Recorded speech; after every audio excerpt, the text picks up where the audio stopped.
या फिर अक्षय नवमी। कार्तिक मास में शुक्ल पक्ष की नवमी को मनाए जाने वाला यह दिन एक विशेष व्रत और विशेष त्योहार के रूप में मनाया जाता है। कार्तिक मास की महिमा तो आप जानते ही हैं, तुलसी पूजन की भी महिमा जानते हैं, और आप में से कुछ लोगों को यह भी पता होगा कि आंवले का महत्व कार्तिक मास में कितना होता है। इस मास में विशेषकर आंवले के वृक्ष की या पौधे की पूजा होती है। प्रतिदिन अगर एक आंवला विष्णु भगवान को अर्पित किया जाए तो वो अतिशय प्रसन्न होते हैं। इसके साथ साथ कार्तिक शुक्ल नवमी को मनाए जाने वाला अक्षय नवमी का दिन अक्षय पुण्य की प्राप्ति भी करवाता है। इस दिन आंवले के वृक्ष या पौधे के पूजन के बाद व्रत, दान, तप, यज्ञ, तर्पण और अन्न आदि का दान करने का अक्षय पुण्य मनुष्य को प्राप्त होता है, यानी अनंत फल प्राप्त होता है। वो फल जिसका क्षय नहीं होता, वो फल जिसका कभी अंत नहीं होता।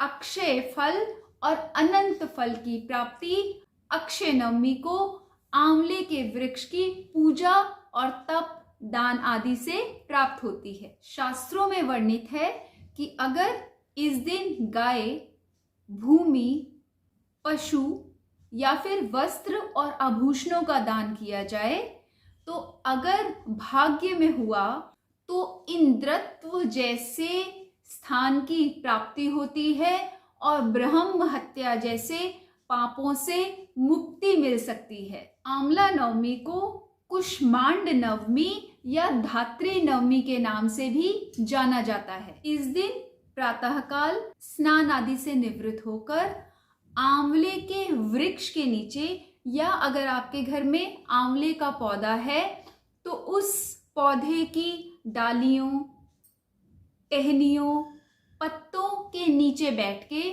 पूर्व की तरफ मुंह करके इस मंत्र का जाप करें। ओम धात्रयै नमः। ओम धात्रयै नमः। धात्री का मतलब होता है आंवला, और धात्री नवमी, आंवला नवमी, और इस मंत्र को ध्यान में रखें। इसके पश्चात आंवले की जड़ में या आंवले के मूल में कच्चे दूध से अर्घ्य दें। अर्घ्य देने के बाद आंवले के वृक्ष या पौधे के चारों तरफ कच्चा सूत लपेटें और कपूर या शुद्ध घी की बत्ती बनाकर ओम धात्रयै नमः, ओम धात्रयै नमः, ओम धात्रयै नमः इस मंत्र का उच्चारण करें। इस दिन आंवले के वृक्ष की परिक्रमा का भी अनंत फल मिलता है। इसलिए या तो अपने घर में आंवले के पौधे की या फिर जहां पर भी आंवले का वृक्ष हो उसकी परिक्रमा करना न भूलें। 1, 3, 5, 7, 11, 21, 51 या फिर 108 जितना संभव हो, जितना आपका सामर्थ्य हो, आप ओम नमो भगवते वासुदेवाय या ओम धात्रयै नमः मंत्र का जाप करते हुए परिक्रमा कर सकते हैं। इस दिन को कुष्मांड नवमी भी कहते हैं।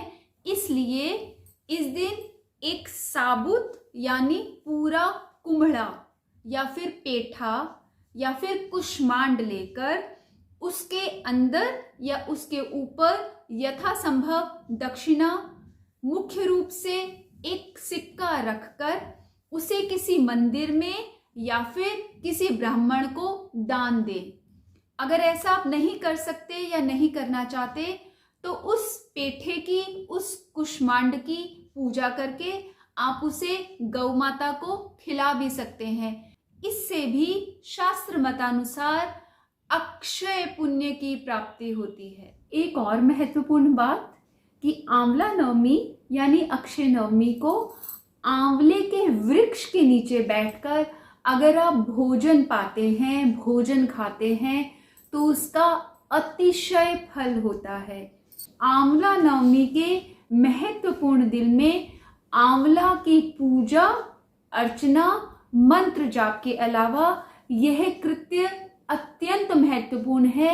इसलिए दिन के समय जब आप दोपहर का भोजन करें तो कोशिश करें, अगर आपके घर में आंवले का वृक्ष या पौधा नहीं है तो किसी मंदिर में चले जाएं। आंवला नवमी से 1-2 दिन पहले ही ढूंढ लें कि आंवले का वृक्ष कहाँ है और उसके नीचे बैठकर, उसके पत्तों की छांव में बैठकर आप भोजन कीजिए। प्रभु का धन्यवाद कीजिए कि आपको भोजन प्राप्त हो रहा है। इस इतने महत्वपूर्ण दिन में आपकी बुद्धि आपको ये समझा रही है, आप इतने बुद्धिमान हैं कि आंवला नवमी को आपने पूजन करना है। धन्यवाद का भाव रखते हुए मंत्र जप करिए और आंवले के वृक्ष के नीचे भोजन प्राप्त करिए। कार्तिक शुक्ला नवमी सत्य युग की आदि तिथि है, यानी इस तिथि का, इस दिन का जो महत्व है वो सत्य युग से चला आ रहा है।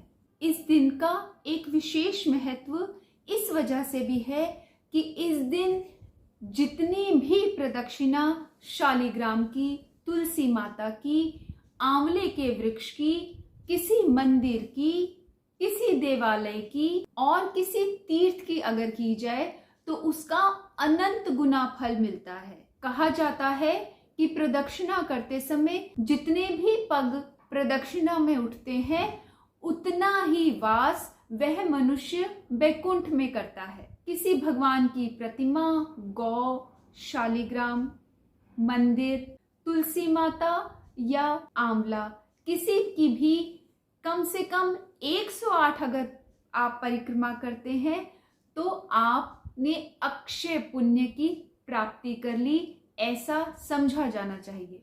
अगर आप तुलसी के मूल में यानी तुलसी के पौधे में शालिग्राम जी को विराजमान करते हैं और उनकी परिक्रमा करते हैं तो ऐसा माना जाता है कि जैसे आपने समुद्र सहित पूरी पृथ्वी की परिक्रमा कर ली। यानी इस पृथ्वी पर जितने भी तीर्थ हैं, जितने भी मंदिर हैं, जितनी भी मूर्तियां हैं, जितने भी देव स्थल हैं, उन सब की परिक्रमा का अक्षय पुण्य आपको प्राप्त होगा। अगर आप किसी खास तीर्थ स्थल पर गए हैं या आप गोवर्धन की पूजा करना चाहते हैं तो सुबह स्नान आदि से निवृत्त होकर आपको ओम नमो भगवते वासुदेवाय मंत्र का जाप करते हुए गोवर्धन पर्वत की प्रदक्षिणा आरंभ कर देनी चाहिए। किंतु किसी मंदिर, तुलसी, शालिग्राम या किसी ब्राह्मण के घर की परिक्रमा आप सूर्योदय के पश्चात भी कर सकते हैं। अंत में यह ध्यान रहे, आंवला नवमी, अक्षय नवमी, कुष्मांड नवमी या फिर धात्री नवमी, आंवले की पूजा, आंवले के वृक्ष की पूजा, उसमें कच्चे दूध का अर्घ्य देना, आंवले के चारों तरफ कच्चा सूत लपेटना, कुष्मांड की पूजा, मंत्र ओम धात्रये नमः का जाप, परिक्रमा और प्रभु का धन्यवाद। ओम नमो भगवते वासुदेवाय, ओम धात्रये नमः।